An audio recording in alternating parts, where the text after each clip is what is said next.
Hi, everybody. Good morning. It's great to be here with you. So today I want to talk about, I'm titling this talk, The Possible Labor Market Impacts of AI, and you'll see why in a second. This is a combination of a few different pieces of research that I've conducted with various co-authors that I just want to tell you about. So the first one is a paper called The Rapid Adoption of Generative AI. This is work with Alex Bick and Adam Blandon.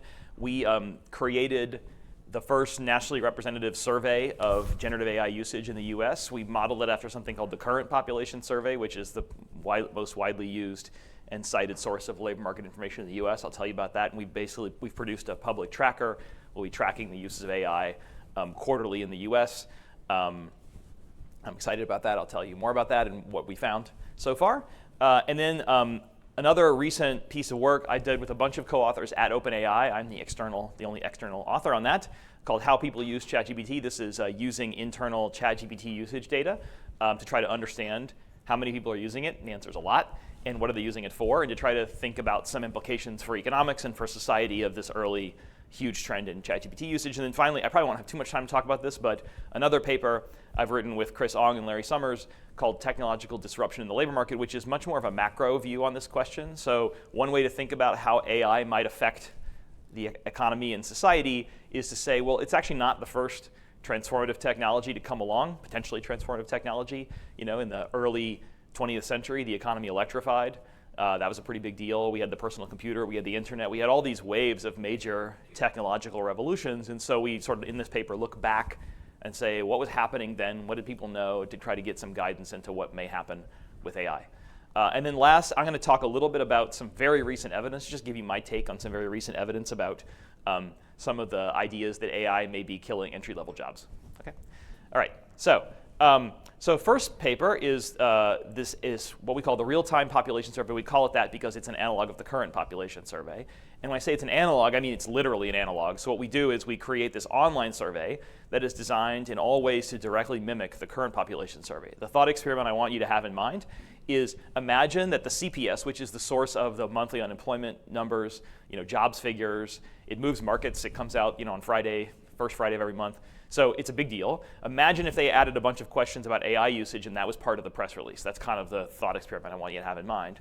And the way we tried to ensure that was we just replicated the exact question wording and ordering in the CPS and the flow. And the CPS is a quite baroque sampling structure because they ask you questions like, are you looking, if you're unemployed, it's like unemployed means you're looking for work and you can't find it. So there's a bunch of questions about, are you seeking work? How are you seeking it? How many hours a week do you work usually? They use that to kind of try to figure out things like the labor size of the labor force adjusted for hours worked and things like that. So it's a very complicated survey. We basically just completely replicated it using a private survey provider. And then we added a bunch of questions about AI at the end. And what that allows us to do is to kind of ask, okay, in our survey, do we get similar demographic numbers, age, gender, education, things like that to the CPS? And we can actually add those quotas to our survey. And if we don't, we can actually weight the survey to make it exactly representative of the CPS in that month. Okay, and so I won't give you all the gory details. Basically, this worked pretty well. So we have a replica of the CPS, and we added a bunch of questions about AI. Okay, and we're doing this every 3 months. Since summer 2024, we produced a public tracker. Here's the website. You can check it out. And eventually we'll have a nice trend line over many years. I would love it if the CPS added some of these questions directly so that we didn't have to do it. But until then, we'll be tracking AI on our own. Okay, and this is produced by the Project on Workforce that Stephanie mentioned. Okay, so all right, so how do we measure generative AI use? Well, here's the actual question. It's a question of what is AI, right? So in some sense, you're all using AI. If you use autocomplete when you send a text message, that's AI.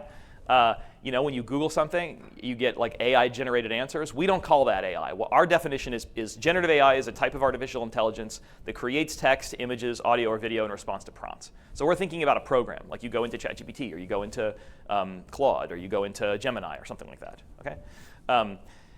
And this is the exact language we used in 2024. We probably wouldn't use Midjourney anymore. We'd probably use DeepSeek or something else. We can change that. And then we ask people, have you heard of it? No or yes. Interesting thing, we say no or yes because in the very first wave, which was in summer 2024, we got the numbers back. And they were so high. The usage of AI was so high, and that was such a new thing at the time, but I thought there must be something wrong with this. I really was concerned that we got a bad sample or that nobody would believe it. And when I told people the numbers, nobody believed us. And so we did that was a pilot survey, so we did a bunch of things to try to see if we could make it go away. And one of them was, if you switch the ordering from yes, no to no, yes, and people default to the first option, we thought that didn't actually end up making a difference. We thought it might, so that's why we do the questions in that order. Basically, now it seems completely obvious that AI is everywhere, but at the time it didn't. So this is a year and a half ago, and things move fast. Okay, and then we say, do you use generative AI for your job? No or yes. And this is not the only questions we ask. I'm just giving you a sense of how it goes. And then we say, okay, which of the following products do you use? So if you don't if you don't think Midjourney should count as AI, you can just add up the ones that we add. So basically, you can customize your definition of AI to add her in. For example, a lot of people use Microsoft Copilot, which actually has ChatGPT as a backbone to it. If you don't want to count that, you don't have to count it. And then we ask people questions like, did you use it last week? How many days did you use it, and so on. So we're asking a bunch of very factual, descriptive questions about how much people use AI and what they use it for. Okay, so what do we find? This is combining the two ways we've conducted already in 2025. Overall, in the US, and this is population weighted, okay, so overall, 51.5% of people say they used AI. Okay, it's a lot. It was about 40% in the pilot survey a year and a half ago, so it's gone up from 40 to 52. And then you can see about 35% of people say they use it for work, and 45% say they use it outside of work. If you answer yes to either one of the bottom two questions, you're in the top, which is why it's higher, but it's not. Some people do both. That's why it's not double. So that's a pretty high share of usage. And then if you're worried about, okay, we have an online survey, not everyone has access to the internet. Okay, so it turns out that the Pew does a survey. They don't ask about all AI, but they ask about ChatGPT in particular. So we take our ChatGPT numbers compared to theirs. Pew's sample is an address-based sample. So what they do is they randomly sample postal addresses. And for the roughly 2 to 3% of American households that don't have internet access, they will drive out to your house with a laptop and give you the survey. Okay. So if you're worried about bias from online surveys, we compare our numbers, which is the blue lines, RPS, to the Pew numbers, and we find is very similar usage of ChatGPT. Actually, Pew's a little bit higher than us. Okay, so we think our survey is and we've done a bunch of work. Like we fielded our survey in a completely different sample called the Survey of Working Arrangements and Attitudes that measures remote work. Totally different panel, found very similar results. So we've done this, and we've actually done this now in some countries in Western Europe. I don't have those results today, but we find similar rates of usage there. So we've now done enough to convince ourselves this is a real thing. But at the time, I was not initially convinced. Okay, so and if you compare that to internal data from ChatGPT, this is from the second paper. This is plotting since the beginning, so November 2022. Nobody was using ChatGPT. This is plotting weekly active users on consumer plans. So not enterprise plans, not API calls, just free, plus, and pro. What you see is that, when we were doing our survey in the middle of 2024, ChatGPT had about 125 million weekly active users. Today, it's 760 million weekly active users. Now it's about 800 million. That's about 10% of the world's population. 10% of the world's population is using ChatGPT weekly. Okay, and you can see this is an exponential curve. So it's basically, it's doubled in the last 6 months, more or less. Okay. So another thing we do is we look at the growth by cohort of usage of ChatGPT. So what this is doing, what these lines show you is, first of all, this is total message volume from the beginning, and you can see it's grown about the same pattern as usage. So you might think, well, you got a lot of weekly users, people are only using it once in a while. If we just count the number of messages people send, you can see it's shown the similar pattern. Right now, ChatGPT consumer users are sending about 2.8 billion messages per day. That's 33,000 messages per second globally. Okay? And what these lines show you is the trend for people who signed up at any given time. So this yellow line, for example, is showing you how many messages are being sent by people who signed up in the first quarter of 2023, so the early adopters. Right? And so this is a way to take out kind of the growth that comes from new users versus the growth that comes from increasing intensity of existing users. Okay, and so what you see is, actually a lot of it is the growth in new users, which isn't that surprising given the weekly active user graph I showed you. But what you can see here is that actually we're seeing growth in message volume for consistent cohorts for people who signed up consecutively. So it's not just that you're adding new users, it's that people who signed up a long time ago are using it more now than they were when they first signed up. Okay? And we can look at this directly by just dividing one by the other and looking at daily messages per weekly active user. And what you see is for all the cohorts, regardless of where they started, that number starts to go up. Interestingly, it goes up at the same time for all the cohorts.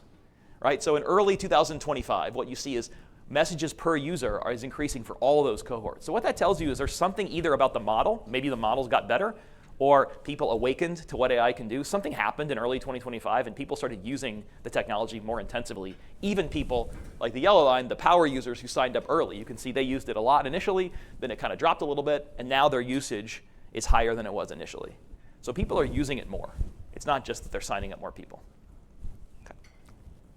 So how does this compare to the past technologies? Well, one of the virtues of using the CPS as a template, like we did, is the CPS, many years ago now, asked very similar questions about the adoption of two previous big deal technologies. One is the personal computer, and the other one is the internet. Okay, so what we do is we say, all right, let's compare the speed of adoption of AI to those other two technologies. And you have to have some principled way to do that, and an important thing, judgment call you have to make, is you have to decide when they started, when they began. What was the event that sparked the beginning of these technologies? So we compute the adoption speed relative to the first mass market product for each technology. So for the PC, we date that to 1981. That's the release of the IBM personal computer. It was the first personal computer to sell at least 1 million copies. It was a big deal in the news at the time. And then for the internet, we date that to 1995. That's when the NSFNet was decommissioned.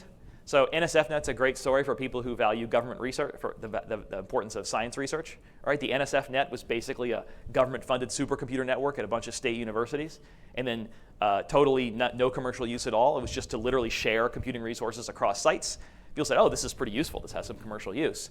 And then folks were clamoring for it to become commercialized, and so finally in 1995, the NSF decommissioned it, opened up the internet to commercial use. That was also the year that Netscape IPO'd.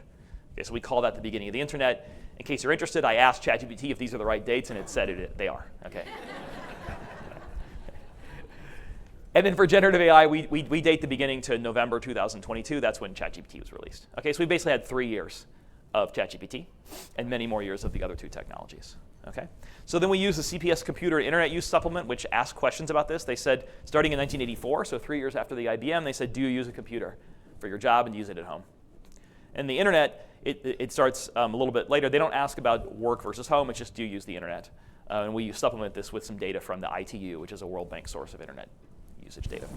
Okay, so, and I want to say before I show you this, it's not like, you don't want to think about this comparison as like which one's better, which one's a bigger deal. Because in some ways they build on each other. You can't use AI unless you have the internet. Can't use the internet unless you have a computer.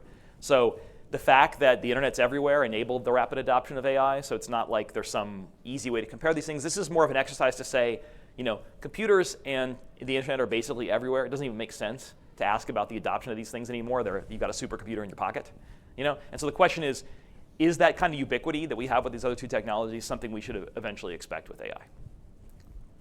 And the answer is basically yes. Okay, so we don't have a line yet for AI. These are two blue dots for 2024 and 2025. What you can see is adoption rate, and you already saw these data. It was about 40-something% and then 50%. In the 2 years. And then what we see is 3 years after the IBM PC was released, so 1984, about 20% of people were using a personal computer, either at work or at home. And that number eventually increased to over 60%, and then they stopped asking the question because computers were everywhere. Similarly with the internet, you see, you know, in the late 1990s, so 3 years after, so 1998, you basically see usage around 30%, then it grows very rapidly to 80, 90%, and then again they stop asking the question. But on that same scale, AI adoption has been substantially faster than the other two technologies. So we're already at 50%, whereas it took computers, almost 20 years to get to 50%. Okay. So part of this is about usage at home versus at work. When we look at work, we don't have that data for the internet, but we do have it for computers. What we see is it's not like way higher, it's a little bit higher. And that's because PC usage was much lower at home. Partly because it's an expensive piece of equipment, whereas AI, you could just log on. So again, it's not a totally fair comparison, but just to give you the data. But even by that standard at work, AI use is faster than personal computer use. Okay, so how much are people using the technology? Well, what we do is we ask people the question, do you use AI? How often do you use it? Did you use it? You used it, but you didn't use it last week, so you're a very occasional user. Did you use it one day last week, more than one day, but not every day, and then every day? Okay, and we've actually since added more fine-grained distinctions to subsequent surveys.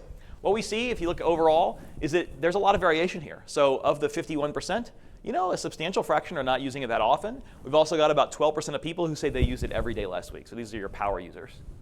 And then what you can see is you can break that down for work and outside of work. What you see is use at work is less common overall, but more intensive. So there's more daily users at work than daily users outside of work. So what we do with these data is you can kind of sum them up, and you can take the bounds, and you could say, well, if you said you used it multiple days, does that mean 2 or does that mean 6? And so we can kind of take bounds on that and create an estimate of how much AI is being used. We estimate that between 13 and 18% of all work days in the US involve the use of generative AI. So then we can combine that with information about, okay, on the days you used it, how much did you use it? Less than 15 minutes to an hour, 1 to 3 hours, 4 hours or more. Okay. And what you see again is there's a lot of variation. So overall, this is the overall line. What you can see is, 17% of the users are saying they used it less than 15 minutes. So this is very occasional. I, got it to write me an email or something. But then you've got 10% of them who are using it 4 hours or more per day. And then when you break this intensity of usage on the days you use it down by how often you use it, you can see that obviously intensity and frequency are correlated. That's not surprising. You look at this share of people. Among those who use it every day last week, a quarter of those people are using it 4 hours or more on those days. So these are the real power users right here. And then you've got some people who are just using it very occasionally. Okay, so tons of variation. But again, we can add these numbers up to get some sense of the intensity of usage in the economy. These estimates imply that somewhere between 2 and 8% of all work hours in the US are assisted or spent using generative AI. I don't know if you think that's a big number or a small number. I think that's a big number because that includes all the people who don't use it at all. If you're a plumber, if you work in a customer service, maybe you don't use it. It depends on if you're in front of a computer or not. Lots of people are not in front of computers when they're working. They're all zeros. So for people who are, you see very high numbers. When we look at this by occupation, you can see that. Like if you look at computer and mathematical occupations, your software developers and statisticians, 63% of those workers are using it, and they're using it about 10.8% of all their work hours. Okay, so very high share of usage. So there is variation across these occupation groups, but when I look at this, what I actually see is usage is very broad-based. We don't have this kind of detailed data for the personal computer, but based on just the overall adoption by occupation, I can tell you that was much more concentrated. So when the personal computer was released in the 1980s, you had a lot of computer and mathematical occupations using it, and then a lot of secretaries and administrative assistants, which is in office and administration. But computer usage was heavily concentrated in those two categories and was not widely spread throughout the economy for a long time. Whereas right now with AI, you can see, for example, blue-collar workers, 27.7% of blue-collar workers say they use AI, and they're using it for 3.7% of all work hours. So in an average week, that's an hour or two per week. The average blue-collar worker is using AI. So it's actually pretty broadly spread out throughout the economy, which I think also suggests that it's going to continue to be adopted very quickly. Okay, so how much time does it save you? We asked this question. We're very interested in this question because it starts to get at some potential impacts on productivity. Okay, so this is a tricky question to ask. Here's how we ask it. We say, when you use AI, and the job task you use it for, how much more time would it have taken you to do that thing if you did not have AI? So it's very subjective. Like, how do you know how much time you saved? So you should take these with a grain of salt, but this is our best way in a survey of trying to capture some sense of how much time you saved. Okay. And so what you see is there's a wide range. A lot of people say it didn't save them that much time. 35%, 34% say 1 hour or less. But then almost a quarter of people say it saved them 4 hours or more a week. And again, what you see is the people who use it the most report the greatest time savings, which again is not that surprising. But we can combine this with the intensity. So I know how many days a week you use it. On those days, I know how much you use it. And then I know how much time you say it saves you. So I can add all those things up and say we estimate that users, people who use AI, save about 5.4% of all work hours, the time equivalent of that. So if you're working a 40-hour week, you're saving a couple hours a week because of AI, according to your own estimates. And that's 1.4% including the non-users. So in the economy overall, we're saving 1.5% of all hours with AI. That's a lot of time saved. Okay? So finally, we can put that all together and get some sense of the productivity estimates. So I'll save you all the math and the Greek letters and stuff and just say, if 2 to 8% of all work hours are assisted with generative AI, you feed that into some stylized model of the economy where people are working and producing. Our estimates imply, based on the way economists usually do these things, that each hour spent using AI increases productivity by about 33%. Okay?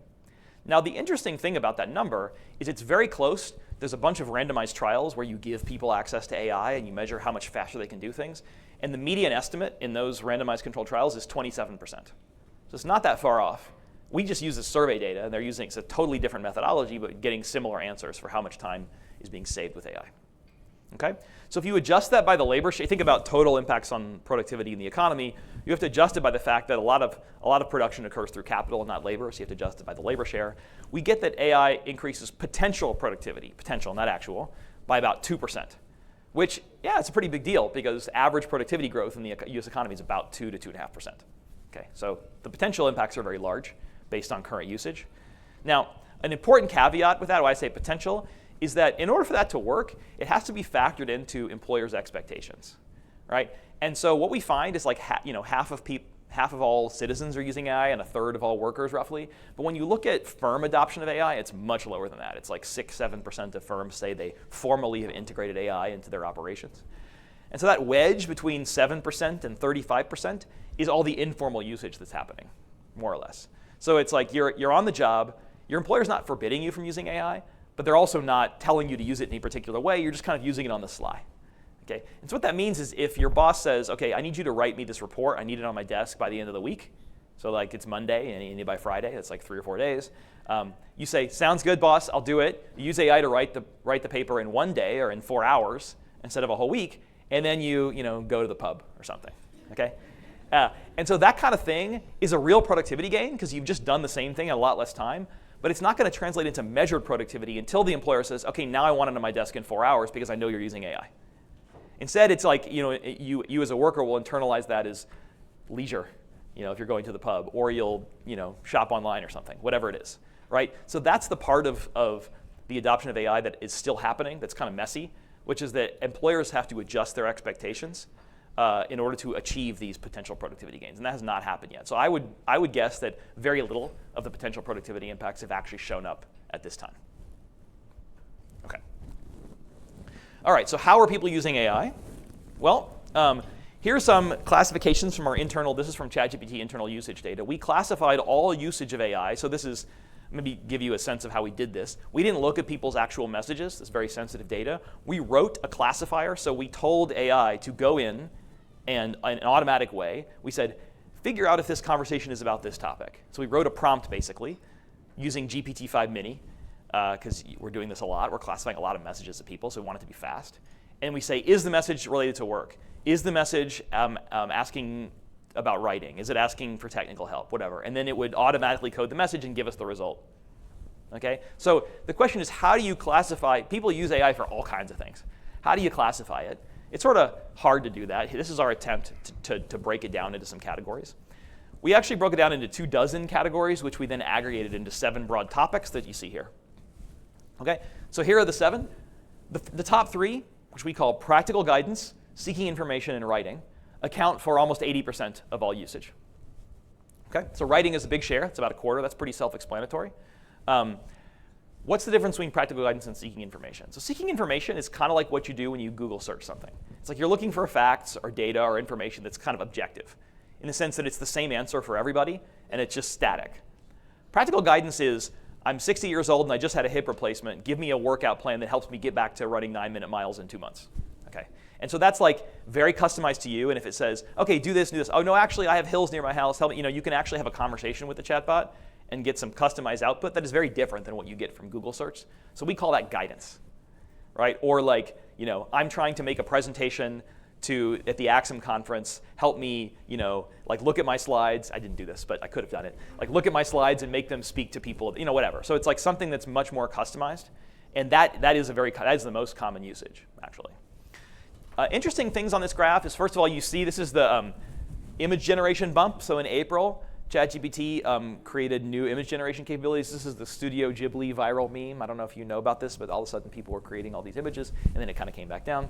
And then technical help, which is coding, and mathematical help, is actually not a very big use case. It started off higher. It was about 11% of all usage originally, but it's since dropped down to about 5%. That's not because it's dropped in absolute terms. It's that adoption of AI has been so fast. There's only so many people who code.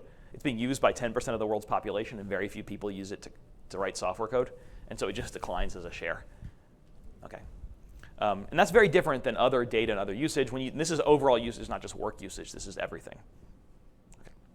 So when you look at work-related messages, you see actually the ordering is not that different. Just writing becomes the more common writing is 40% of all work usage. This is by far the most common topic for work.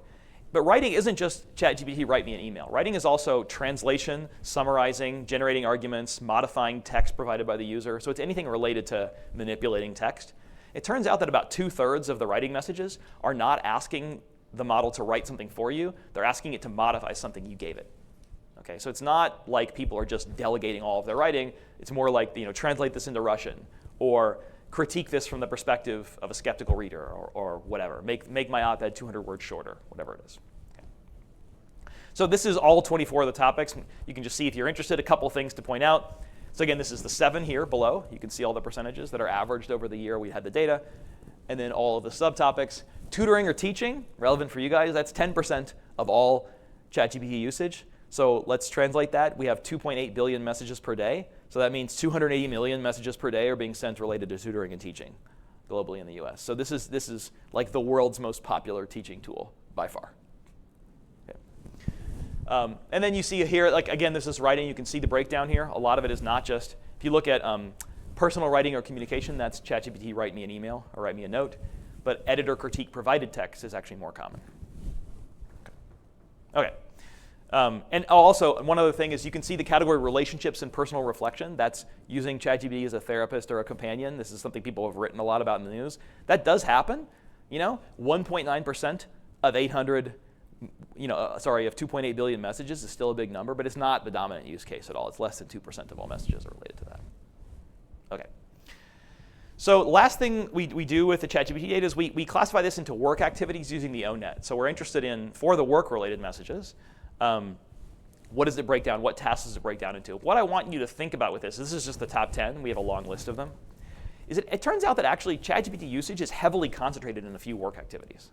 It's not like evenly spread out across a lot of things. It's actually what I would call 2 types of tasks. These are the top 10, but you could really break them down into 2 things. I think one is obtaining, analyzing, synthesizing, manipulating information. Okay? And then the other one is what I would call decision support, which is kind of like advice, like help me figure out how to do something. So it's making decisions and solving problems, thinking creatively, providing consultation and advice. So helping people make decisions in their lives. The other thing that's interesting about this is we took those tasks and we ranked them by occupation. So the question is, if you're a manager, do you use ChatGPT differently than if you're a teacher? And the answer is basically no. If you look at making decisions and solving problems, it's ranked in the top 2 in every single occupation group. Similarly, documenting and recording information is also ranked in the top for all the occupation groups. So what that tells you is it's not that, ChatGPT is used by everybody, but it's used by everybody in similar ways, which is to help understand, synthesize, analyze information, and to help you make decisions. Okay? So I was kind of surprised by that. You might think that the top usage for education jobs was tutoring or teaching others, but it's not. Actually, it's making decisions and, it's documenting and recording information. Okay. All right, so let me skip through that and let me just talk about the impact of AI on the economy. Okay, so is AI killing entry-level jobs? Question on many people's minds, maybe on yours.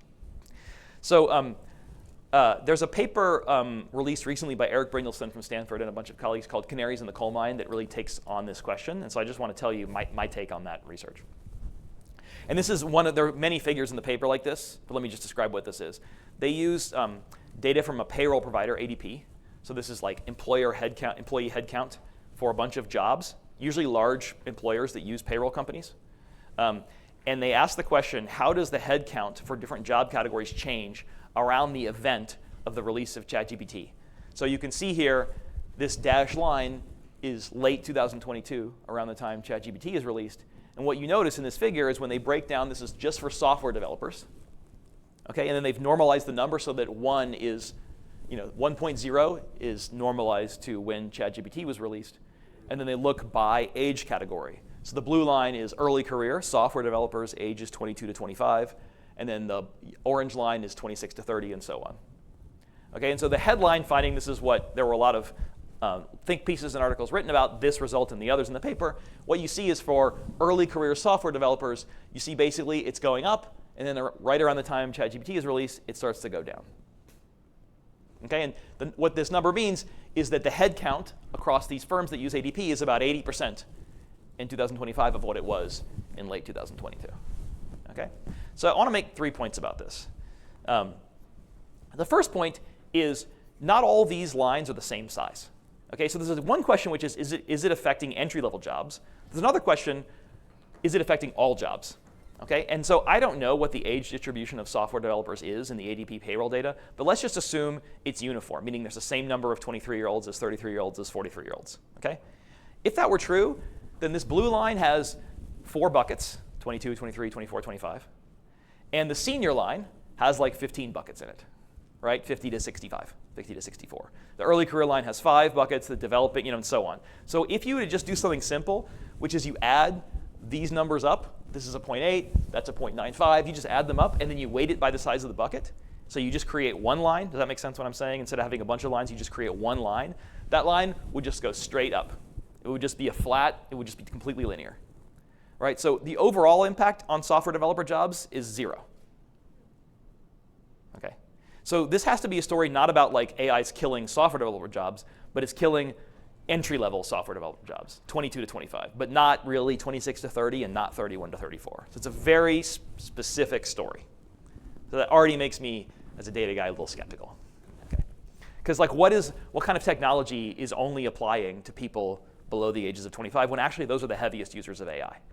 So one thing we found in our ChatGPT study is that half of all adult usage globally it occurs for people between the ages of 18 and 25. So young people are by far the heaviest users of AI. So you've got this technology that's being used most intensively by the people that's being harmed, who are also being harmed, is kind of a weird story to me. Okay. The other story is, usually when what this story is, and this is Econ 101 here, this is a demand shock. Okay, so this is saying, we used to want a lot of young software developers, now we want fewer of them. So labor demand has gone down. Okay? And if I had to give you supply and demand graphs, right? This is demand. When demand goes down, price and quantity move in the same direction. That's classic Econ 101. Demand curve shifts inward, price goes down, quantity goes down. In labor markets, the price is the wage, and the quantity is the head count. So we found the quantity goes down. If it's a labor demand shock, prices should go down too. Make sense? That's not what they find in their own study. So when you look at young software developers, the color codes are the same. The young software developers are the blue line. Wages went up for them, not down. So again, Econ 101, how do you get quantity to shift down and prices to go up? That's a supply shock, right? It's this line, sorry. it's this line, right? So when you go this way, price and quantity move in the opposite direction. And so one possible story that would explain this is not that AI is killing entry-level jobs overall, but rather AI is bidding up the wages of young software developers who can now go start a company or be hired by a startup, and these incumbent firms are not keeping them. And so you would see headcount going down in payroll-providing firms and headcount going up in firms that are not in the data. So that would be I don't know if that's right, but that would be a supply story that would be consistent with this. And the last argument I'd make is even more direct, which is if you look actually at entry-level, or look at small business formation, it's been booming since the pandemic. So we're actually in an incredibly fertile time for startups, especially tech-intensive startups. And so I do think it's possible that their finding is narrowly accurate in the sense that there are fewer entry-level software developer jobs in big companies, but the big companies are the incumbents. And they're the ones who are likely to get disrupted if this coming technology wave is going to be a big deal. And so it's not actually, I said this to some of our Harvard College first-year students, it's not actually a bad time to be young and tech-savvy, even though you see in these data that those jobs are disappearing. Okay, so again, that's my story. I personally think this AI is killing entry-level jobs is wildly overstated. I do think those jobs are disappearing, but I don't think it's related to AI. I think it's more of a structural change in these big companies overhired after the pandemic, and it's much easier to blame AI for why you're not hiring than because you missed your earnings targets or because you overhired. So it's the convenient boogeyman to blame. I do think that's what's happening. It's much easier. And if you're a CEO who has to answer to shareholders, that's exactly the kind of thing you're going to say because it doesn't implicate you in your decision making. Okay? So let me just say one more thing about it, which is history also tells us through many different technological revolutions that the young, educated, ambitious, heavy users of the new technology are the ones that benefit in the long run. So it would be just very weird if this time it wasn't just different, this time was completely the opposite of everything we've ever seen for 200 years. Thanks.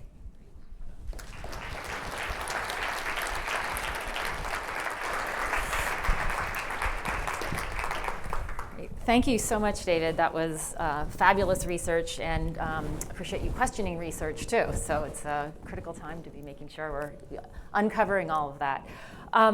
So boy, there's a lot we can walk through. There's sort of the macro view, and then thinking about where labor markets are shifting, where jobs are shifting, and then kind of teaching and learning. So perhaps we'll cover a few of those. But I'm going to step back just even one step further macro. I know you do a lot of thinking about how labor markets shift, but also how industries shift. Yep.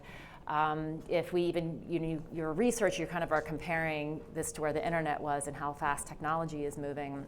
But if we take it back even earlier to the turn of the century and think about how when we moved from an agrarian economy to an industrial economy, and I think that gets close to both of our roots. I was born in Ohio, you spent a bunch of time in Ohio. My uncles are farmers in northern Ohio, where when I was a kid, the older ones were all farmers, and they still are farmers. And the two younger sons actually, they as the shift came, they ended up working at the Whirlpool factory. And I just wonder, are we possibly at that kind of shift, and this is still early to kind of figure out where the technology is, and this can in fact reinvent our economy in a different way? Or is it really kind of more of, this is a new technology, it's like the internet, it's going fast, and we're adapting it kind of across existing systems and sectors? Is this time different? Is this time different? Or is it, what do you compare it to? Do you compare it more to a bigger industrial shift, or is it really just a productivity shift with technology? Well, I don't know the answer, Stephanie, at all, and nobody does, but I'm not sure those two things are as different as you might think. Like if you look at productivity growth during the revolution and the mechanization of agriculture, it was elevated, but it wasn't like there's people out there who I think are forecasting like AI is going to lead to 30% GDP growth. Like that's not. Our society would be unrecognizable if that happened. So actually, I think you could see.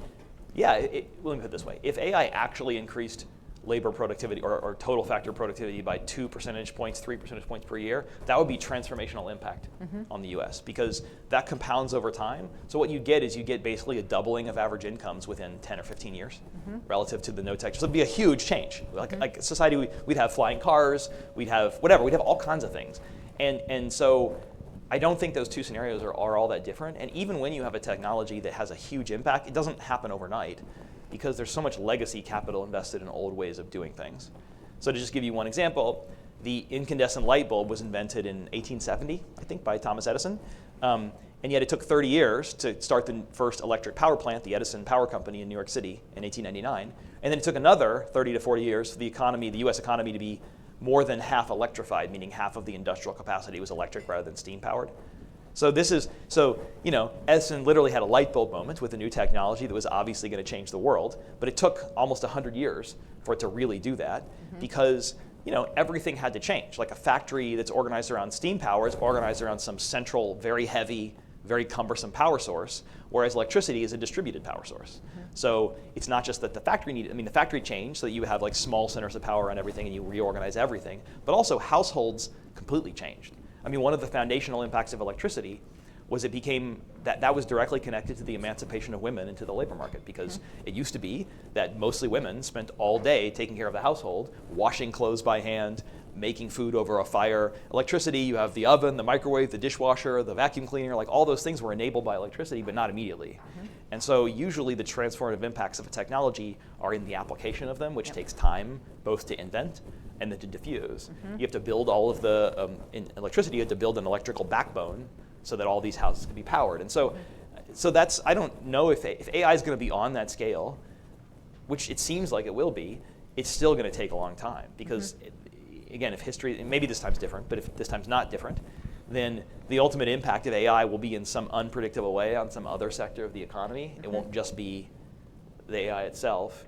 ChatGPT will be like a opening salvo in some longer thing, again, if the technology reaches its potential.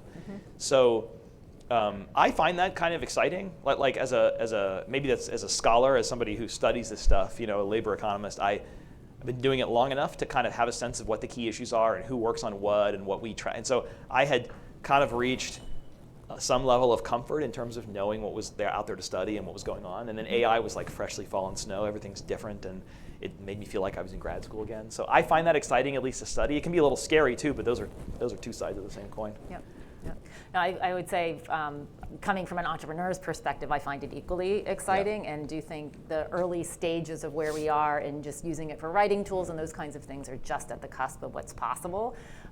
It makes me think about, like, how are we teaching and learning today for today's students? And you raised the question with the last paper, is it entry-level jobs or is it entrepreneurship? And just curious if, with that in mind, would you actually shift how we educate our students to think about what does it mean to prepare students to be entrepreneurs and to actually help shape and create where our world is going? Yeah, so probably yes. I think it's a little hard to know how to change exactly because we don't know what we're aiming for. Mm-hmm. I do think that it's a substantially better time for young people than many say. I gave a convocation address to the first year, the Harvard College class of 2029, where I said basically that if you were graduating from college in the 1990s during the internet boom, a safe job would be at like Bank of America or Procter & Gamble. These are still good companies, still a safe job. A risky job would have been a startup like Google or NVIDIA. And so if we're entering another one of those periods, you actually want to seek out a little bit of risk because that's where the great rewards lie. And so it might feel like in the moment, these safe jobs at McKinsey and Bain and Goldman Sachs are disappearing, but those jobs probably aren't as safe as you think. And B, actually the long run rewards may go to people who go somewhere else. So that's not really about changing teaching and learning. That's for individual young people, like how should they adapt. I think the challenge is, our students at Harvard College are very engaged in entrepreneurship, but they're typically not always seeking out those opportunities in the classroom because they don't see the classroom as being a place where they can be entrepreneurial. So that's a challenge that we have to confront. Yeah. But again, it's like not really the way we're wired. It also, I think, would necessitate some pretty big changes in the way we structure learning that I would be excited to explore myself and to support as the dean of the college. But I think we're really just in the very beginning stages of talking about that. Yeah.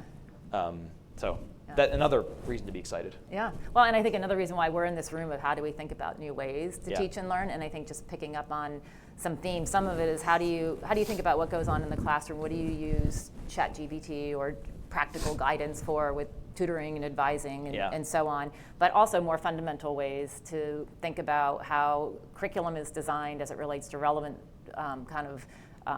applications, but also some themes that came out yesterday around the role of experiential learning, or what does it mean to actually start something, and just curious as you see things evolving and how they've evolved in the past, could you envision and what would it take for like that order of innovation to be happening now in this moment when we know teaching and learning innovation has been going on for some time and it's hard to actually make it happen? Well, so I don't know for sure. I have some musings, which may or may not be right. Probably aren't right. So I always think about this like, okay, this is a tool. What can it really do well? What can it not do so well? And what's important to the teaching and learning mission? And what I think we want to find are the things it can do really well. We probably want to look for a way to replace ourselves and use it instead. The things it's not so good at are things we want to double down on. Mm-hmm. And so I would say if you're teaching a class, like especially a lecture style class, the core problem you face is that every person in the room has a slightly different set of things they're bringing into the classroom and a different level of mastery and understanding and different gaps in their learning. So the question is, how do I teach one lecture that meets everybody's needs, right? And so you end up kind of teaching to the median of the class. And a good instructor will kind of figure that out and adjust on the fly. You'll say, I thought they were going to get this, they're not, let me go over this again, whatever. But still, the challenge is you're kind of teaching to one part of the distribution, but you can't deliver different lectures to each person. Well, that's a thing that AI is quite good at. So like, if you can diagnose people's learning gaps, you can deliver a tailored instruction and then some practice problems and things to them in a way that's much more efficient. It's not that the AI is a better teacher, it's that the AI can be customized to you at a much lower cost, whereas I can't do that I'm only one person, So that's the thing feels like we ought to be using AI for, is to do more personalization of learning. But the other part of learning is feedback.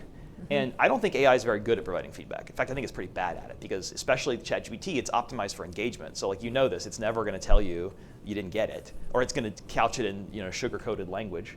oh, I don't know if you've had this experience, but whenever I try to ask AI to be critical, it's like pulling teeth, and so maybe what we as instructors need to do is spend more time giving feedback, because the feedback can also be bigger picture. The AI doesn't really know necessarily what your broader learning goals are. Even if you tell it, sometimes they're quite abstract. So if I want, and I've often found in my professional career, certainly, and then when I was in school, that critical feedback is the most effective. It has been a very effective learning tool for me, but especially because it can be delivered from someone with whom you have a relationship. So if you trust somebody, you're willing to accept some criticism. Whereas the AI model, it's like, it's worried you're going to log off. So it's not going to criticize you or give you honest feedback. So maybe we as instructors need to spend more of our time giving honest feedback to people after we've built a relationship with them and less time on the delivery of the learning itself. But that's just amusing. I don't know. Yeah, no, it really resonates. So I'll do one more question. Let's open it up to the group. This is all about innovation we're trying to figure out, and how do we do it in a context where the technology is changing so fast, and we're trying to make sense of it. We're trying to sense-make where we are in the world, and innovation is hard, especially in under-resourced settings. And that's, resources tend to be shrinking now. We're in this kind of volatile environment, and yet we need to push forward with these kinds of innovations if we're really going to help students at the core really learn what they need to learn so we can shape the world going forward. So, just curious, in your role as a leader, you kind of face some of those types of questions too. How do you think about innovation when resources are scarce and when things are shifting so fast? And any thoughts to share there? Well, innovation when resources are scarce in education is a hard thing to talk about, because education is a people business. Mm-hmm. And it's kind of hard to get more efficient without doing it with fewer people. So I think part of the challenge that we all face in various ways is, like, if we're trying to do more with less, and we have a big part of our budgets and what we do are people intensive, like we're actually talking about delivering the same education with fewer humans in the loop. And that can be painful to talk about and painful to contemplate. Mm-hmm. But I do think that's a challenge that we all face in various ways. We face it at Harvard, we face it in all the institutions that you all represent. Mm-hmm. How do you, and I guess what I would say is, it feels to me like precisely because education is a people business, we ought to focus on innovating in the areas that do not need a person or are not student facing. So I think, and I don't know exactly how to do that. Depends on where you are, but we need to, let me say it this way: the thing that the longer I've been at this, teaching, working with students, the more I've come to understand my role as a teacher is not just about delivering the content, but about building a relationship with a student and inspiring them in some way. And that's the thing that the AI will never be able to do, because it really is about a relationship. And so when resources are scarce, that's the thing we need to preserve above all else. And I think it means you maybe have to be somewhat ruthless about some of the other things that you're doing as an organization that aren't student-facing, that aren't about building a relationship, and try to find a way to economize there and not sacrifice the student-teacher interaction, which is really the core. Yeah. So that's how I think about it. But again, it's a pretty difficult conversation. Yeah, no, I appreciate that. Yeah. Questions in the room? All right. So, Lane. Good morning. This might be a messy question. I'm going to be making it up as I go along. Very intrigued by everything you just shared, especially the part about the labor market acting differently, and that there may be another explanation other than the displacement of these entry-level jobs. I'm with Northern Essex Community College. We have 3 of our students at this table back here who are keenly interested in this. A couple weeks ago, I was at a different gathering over at the Fed with some employers on this subject, and the conversation was drifting more in the direction of, no, those jobs are going away. Somebody was there from TripAdvisor, and they sort of said, you might see some changes. And the next day they announced a 25% reduction of staff. Yeah. Some of which was attributed, to AI, not all of it, but some of it, attributed to AI. So at our level of education, and the students may get up and tell the similar story as they have an opportunity here, we're trying to help people whose lives are complicated, right? Access education while raising families and working multiple jobs and all these things at a time when higher ed is being buffeted in a couple of directions. Yeah. Skills-based hiring, right? 3-year applied baccalaureates that strip it down to necessities, or durable skills and prepare for the future and the entrepreneurship piece of it, right? I want to go back to, I guess, what Stephanie was asking earlier. Practically speaking, what can and should this mean for what we're doing with these students in the classroom? We're struggling with that right now. With our curriculum and our degree offerings, do we start to strip out some of these technical things and somehow build in, the entrepreneur mindset? And if so, what does that look like in an associate degree? I guess I'm pushing back a little bit on that supposition there, based on what we're seeing happening. What supposition? About that maybe there's another explanation for other than the stripping away of these AI jobs, right? Yeah. I'm interested in the welfare of these 3 students back here. Help me out, David. Well, I'm interested in their welfare too. So let me, on the first question, the pushback on that, so just to be clear, it is a fact that these companies are getting rid of jobs. Okay, that's not disputed. The question is it related to AI? And does it mean there's a net decrease in jobs in the economy, which is a different question. So I think the answers to both those questions are no. I don't know for sure, but I believe that most of the changes in hiring we're seeing are cyclical, meaning there's a lot of hiring right after the pandemic. Labor was very scarce. We've been in a low hiring, low quit cycle in the job market for about 1.5 years. These companies have a lot of things on the come. They're trying to make their targets, and they've got a lot of people, and when you need to cut, that's where you look. And it's also, by the way, much easier to not hire entry-level workers than it is to make layoffs. And so if you're going to reduce a headcount, we all know this. When you're in a firm or in an organization where you're reducing headcount, the first thing you do is hiring freeze. First thing. So that redounds to harm entry-level graduates, but it's not related to AI necessarily. It's just something that's happening in the economy. And the best evidence I've seen is that it's not actually bigger in jobs that are more AI focused. It seems to be happening everywhere. It seems to be happening among non-college educated workers too. You've also seen low hiring for them. So I look at this and I think these two things, the timing lines up, but one is not causing the other. And then even if it were causing it, I don't think just because large firms like TripAdvisor are reducing headcount, that means that it's a bad time to be an entry-level college grad, because TripAdvisor might be the company that gets disrupted by some incumbent travel booking company that's AI native. So you don't want, these are the big behemoths who can't move the ship very fast. And then there's the competitors coming in, they're gonna eat them. This is the creative destruction of the economy. And I look at those companies, the ones that are reducing headcount, and they're the soft targets in the future, not tomorrow, but so I don't, again, it doesn't mean that everything's good in the economy for entry-level workers, because it's not. It's objectively not. I'm just saying it's not obvious to me that's a long-run equilibrium, that somehow there'll never be any entry-level jobs again. It just doesn't make sense to me. I think eventually people say, actually, we want to hire people who know how to use AI, which is usually young people if we want to be AI native, and the pendulum will swing back. So this is a bad time for young people to get a job. Not disputing that. I just don't think it's some long-run structural trend about AI that AI is going to forever kill entry-level work. I don't believe that story. So just to clarify, I'm not disputing the facts. Yeah.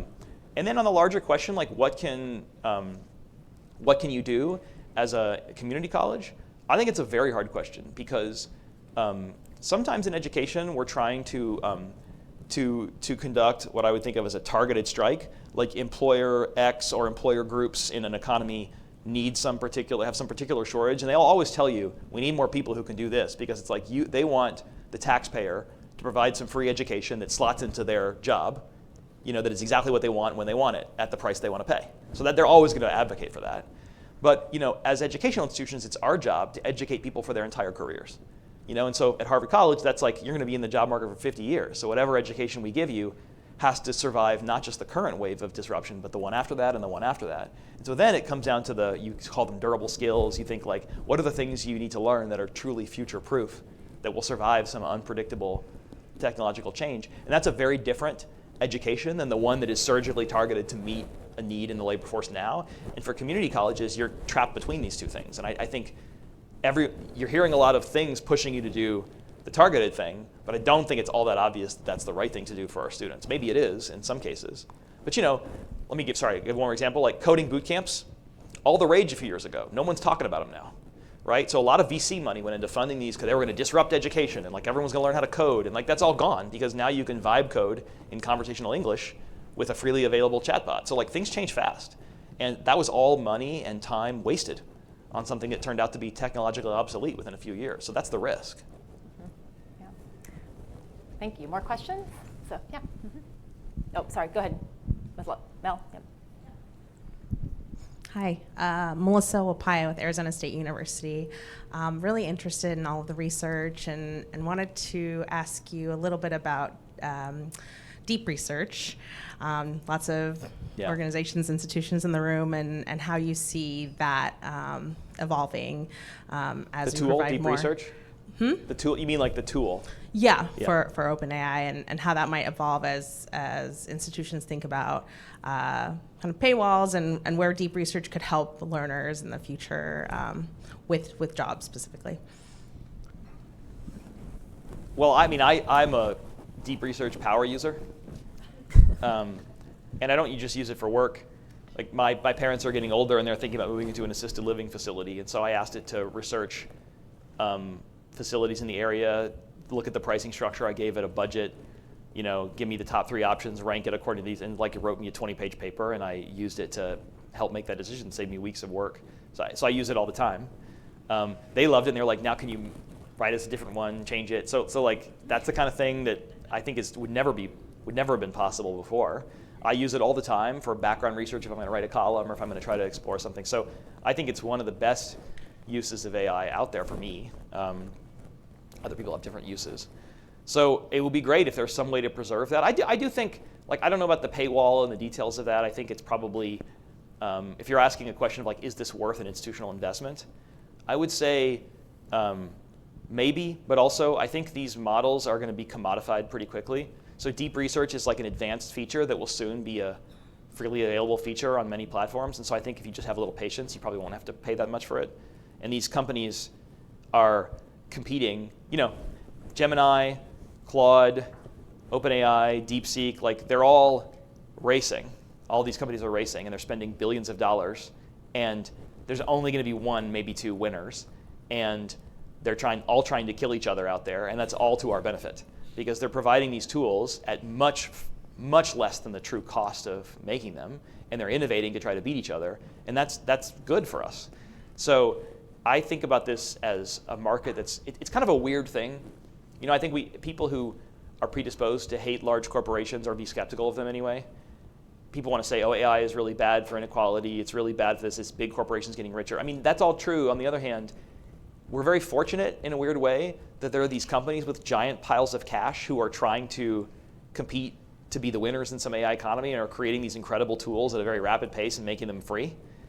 And like probably most of them will have ended up wasting a lot of their money from their perspective, but benefiting society from our perspective. So it's kind of a weird situation we're in, whereas this corporate concentration enabled a lot of innovation that is helping people in India be able to translate what they're doing into English so they can get a job in a call center or something like that. Like those are the people who are benefiting. Or non-traditional learners who want to get some customized tutoring in a way, like you used to have to hire a young person to tutor you. Now you can just go to ChatGPT and do it, and that's really helping people who don't have the money to hire a tutor. And so I think it's easy to just like slot AI into that narrative that it's like increasing inequality like everything else. But when I look at it, I kind of think it might be doing the opposite, which is not your question.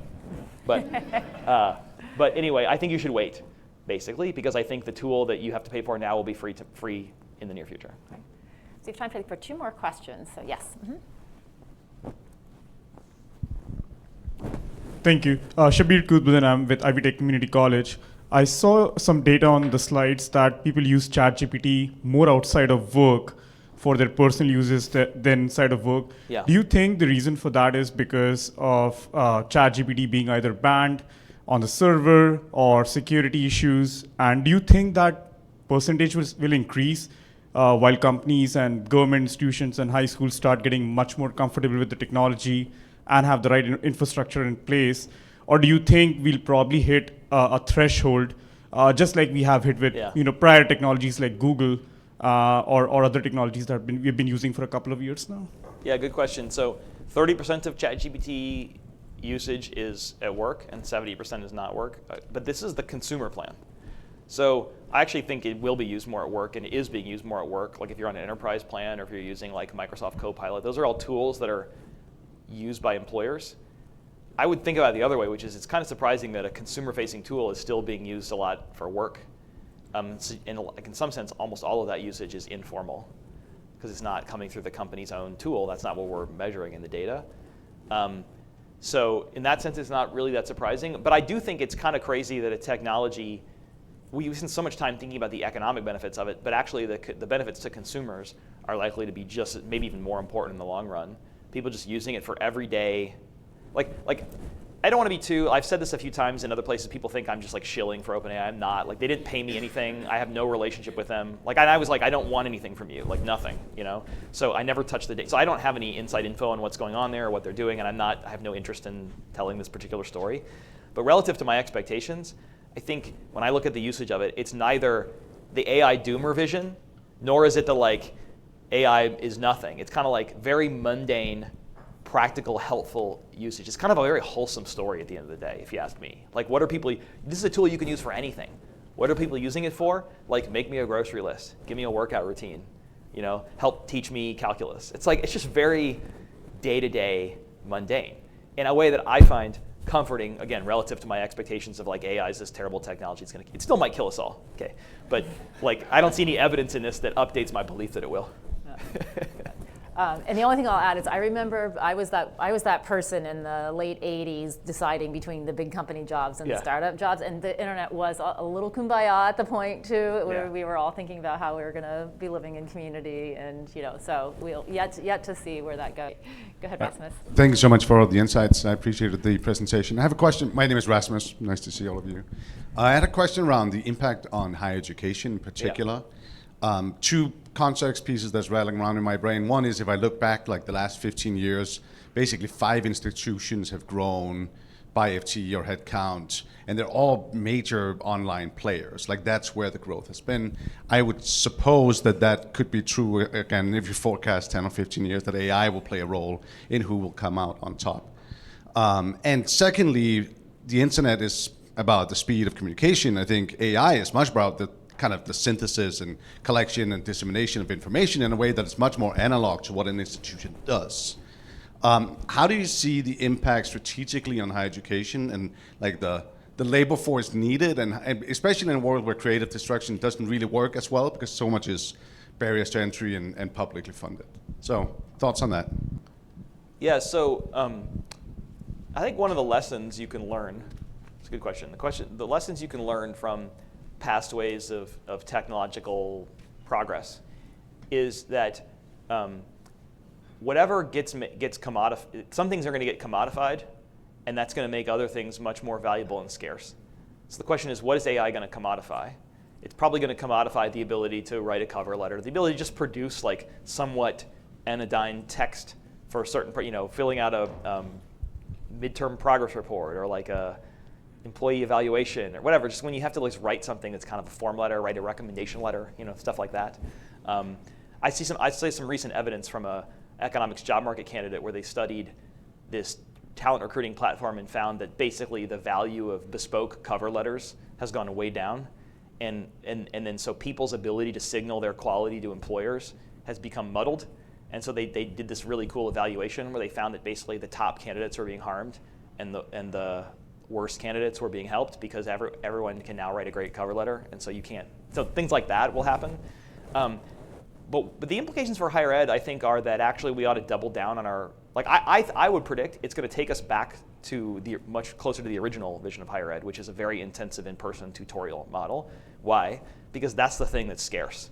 Like, you've got a digital footprint that can multiply without limit. You can only be in one place at one time.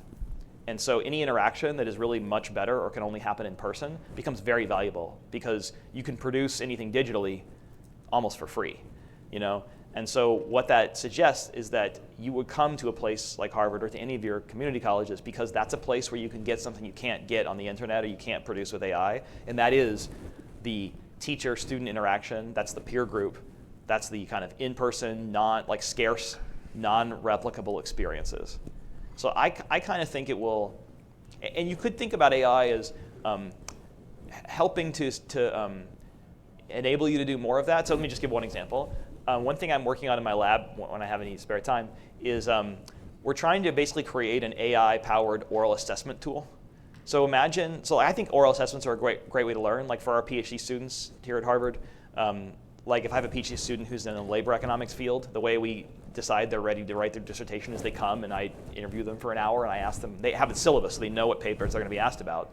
And I just ask them questions about it. And when they answer, I can follow up. I say, is that really, and I know the papers very well, some of them are even my papers, so I kind of really drill into them. And based on their answer, I ask a follow-up question to try to test the limits of their understanding. I think that's a really great way to assess mastery. And it's a great way to learn, because if you know you have to study for that, there's not like you can't cram. You kind of have to know everything, and you don't really know where it's going to go. So it's a great modality for learning, but it's incredibly costly. Like if I have an 80-person class, there's just no way I can do an oral exam for everybody. But with AI, maybe you could. So you could actually design a tool. It's not easy to do, but you could design a tool that's like you go into a little cubicle, and you have the AI, bot, okay, assess you. It says you have 15 minutes. It's going to ask you a question, and based on your answer, it's going to optimally ask you a follow-up question in a way that's designed to test your mastery in some fixed amount of time. And you can make it formative too. It doesn't have to be summative. So it could say give you feedback. So that's just one example. You can use AI to do the kind of parts of the in-person bespoke learning process that you couldn't do before because it's a new tech. So I think you'll see a lot of stuff like that. We basically use AI to kind of scaffold the really scarce in-person teacher-student experience. Got it. All right, so we'll make these next two short. So here's one, and then student over here. Yeah. Hi, I'm Newman. I lead the AI pedagogy project here at Harvard at MetaLab. Thank you so much for this research. Two quick points. One is, you mentioned, this is a comment, you mentioned the distinction between what AI can do well versus what AI can't do well. Yeah. And I would just, in the spirit of all this inquiry, add to that learning how to use AI well, because so much is on the user. Yeah. Things that AI can do well, if you don't know how to use it well, it doesn't do it well. Yeah. And so I feel like there's a lot of agency, on the part of the user and on the part of learning that's really important to get it to perform well in those cases that it can. Clearly, you know how to use it well, but that's something we can. I can always learn how to use it better. And then my question was about, in your presentation, showing these very stark graphs around productivity and efficiency and time saved. One thing that was notably absent was quality of work product. And I was wondering if that was something you all measured in the research. Yeah, it's a good question. I mean, I don't know how we would ask. This is survey data, so I could ask you, is your work better? Most people are going to say yes. Is it actually better? I don't know. So it's a good question. I think it depends a lot on the context of what it. First of all, I don't think a lot of employers really know how to measure work quality, even independent of AI. We don't all what makes you, if you're in a knowledge-intensive job, like a white-collar office job, how do you measure your productivity is actually a pretty hard question. You're working in a group. The output is some kind of diffuse thing. It's not like you're, stacking crates or rolling bushels of hay or something. Like a lot of the idea of GDP and productivity was created in an economy that was very goods focused rather than services focused. So it's a much easier way to measure productivity is to just count the number of things you do per unit of time. But in a lot of knowledge jobs, it's not that clear. So that's just to say it's a good question. I don't really know the answer. We're just relying on people's subjective sense of their time saved, but you're right, it could be that their work is lower quality. Mm-hmm. Yeah. Great, last question. Yeah. Hello, good morning everybody. I'm Fernando from Northern Essex Community College. As a student, I realized you showing that the tutoring level for professors that use the tutoring online AI tools. So do you think, in your own opinion, that students, especially in the high school level, before they jump into community college or any college, professors could be replaced by AI as a tutoring? For tutoring and replacing the high level? Not really. I don't see that. I could be wrong, but I think another lesson you learn from looking at the long history of technology in the economy is that you have to look at, so an economist would call this the output elasticity of demand, but this is basically just when you get richer or more productive, do you want more of the thing, or are you satisfied? Okay, so for farming, it used to be that half of all jobs was in farming. Okay, and that's because we need food to feed ourselves and our families. And so most work was just subsistence farming, right? It took all day to make enough food to just survive. And yet, when we mechanized farming and lots of other innovations, hybrid seed corn, all kinds of stuff made farming way more productive. You could like 100x productivity because you got a tractor instead of horses and mules and all that stuff. But we only need so much food. Right? You don't need 100 times more food. So the caloric needs of the human body didn't change with the technology. And so when you get 100 times more productive, you need vastly fewer workers. And so now less than 2% of all jobs in the US are in farming. So that's a story where productivity gains shed jobs. But in education, like when we get richer, we want more. Healthcare, we get richer, we want more. There's no limit to how healthy you'd like to be, how much you'd like to learn. These are all just human desires that scale up with income and scale up with productivity. And so what I think is, as we get better at delivering education or use AI to do that, we're going to want more. And that is the long arc of this. Like people, it's very fashionable to say that college is over and no one wants it. I don't believe that for a second. I really don't. I think one has to take a longer run view on this. Like, first of all, people who say that are largely talking about other people's kids. If you ask people what they're doing, they're still happy to send their kids. So that's part of it that I think is important. But also, like, the trends on this are that people are going to school more than ever, not just in the US, but globally. And I think that'll continue as societies get richer, as I hope we will, more prosperous. People, the knowledge frontier, the knowledge required to be a productive worker just continues to increase. And we live longer, we're healthier, you're going to want to spend more time learning. So for me, that's just noise. It may be true in any short period of time that like fewer people go to college for whatever reason, but that is not the long run trend. And so I think my bet is that in 50 years, more people will be teachers rather than fewer. What a great note to end on. I think knowing that we can lift everybody up and more people can be lifted up through education, and then figuring out how to do that effectively and productively, I think is really what we're all here to do more of. So please join me in thanking David for sharing his knowledge.